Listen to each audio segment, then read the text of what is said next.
Darrell, you talked about getting that monkey off your back.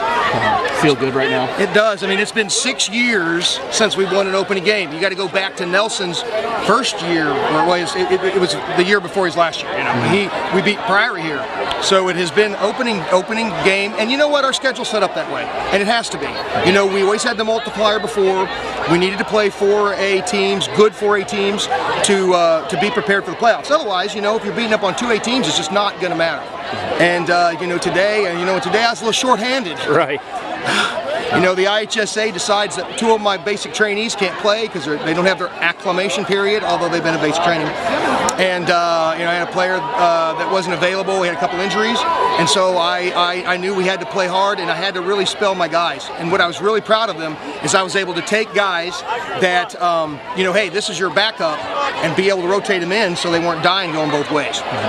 What did that mean to be able to get that goal line stop there? It looked like they had started to build some momentum, chance to tie the game up, and you come up with a big play there. Yeah, that counter play. Oh my God, we practiced. You know how much we practiced their counter play? I felt like their counter play is their play. I mean, they're so good at running it. I mean, they run it smooth under. I mean, their veteran quarterback really knows how to run it.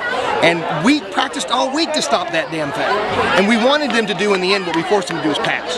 You know, I don't think that's their strength. I think there's a little more strength for me, but I didn't have to. You'll notice that Caleb's he can throw the ball.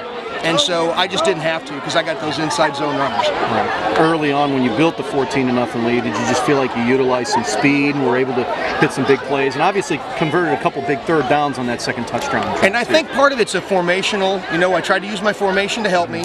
And you know, again, when I have another, you know, and I usually have all my guys here, have a couple more weapons so I can spell. I like to do a lot of motion in the backfield, and I didn't run much of my single wing tonight. You know, and I usually will run a little bit more of my single wing to pound on people, but. You know, I mean, we were just, I mean, Trevin inside and Aaron Gregory outside was my my play, and then throw that slant to John Blatchford. I mean, how much was it to maybe overcome? The second quarter was the ugliest part of the game for you guys. Obviously, penalties, had a fumble in there, and I mean, that let them back into it. Yeah. What did you say to them at halftime to get them kind of? Well, we took a look at what they were doing defensively, and then you know, and I said, look, this is what you got to do, guys. You know, I think an advantage we have is we're not a rule blocking team, we're a zone blocking.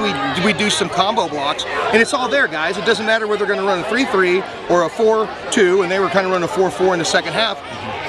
It's the same amount of guys, and you still have the same people responsible.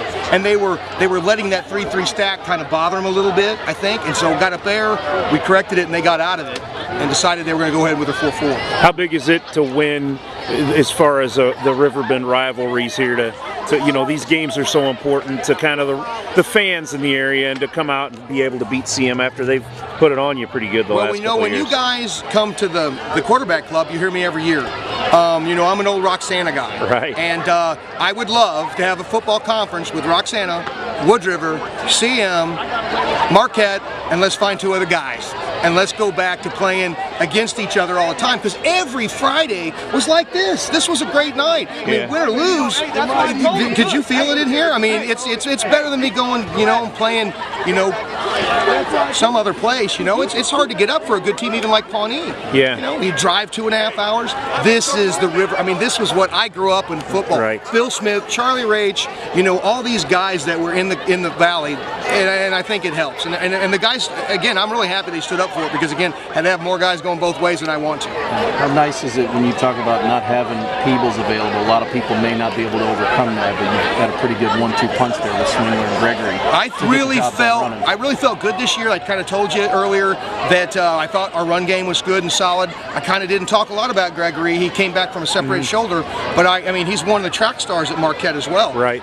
And he's been working out in the weight room something fierce. Even during track season, he's working out. I just knew it. And he's really good at going to the edge and turning up. And then when he runs up and downhill, it's hard. So it's an advantage. And you know, again, I told you, Malone and Forte on that defensive line, those guys are beasts, and they want to meet. So I was, you know, that's a big deal for us, I think. So, but you know, but John Blatchford came in, asked for that pass, because he knew he had it. He came in, you know, to our fade, throw it to me, coach, and I'd seen it. I was kind of, throw it to me when a kid wants that, and there it was, touchdown.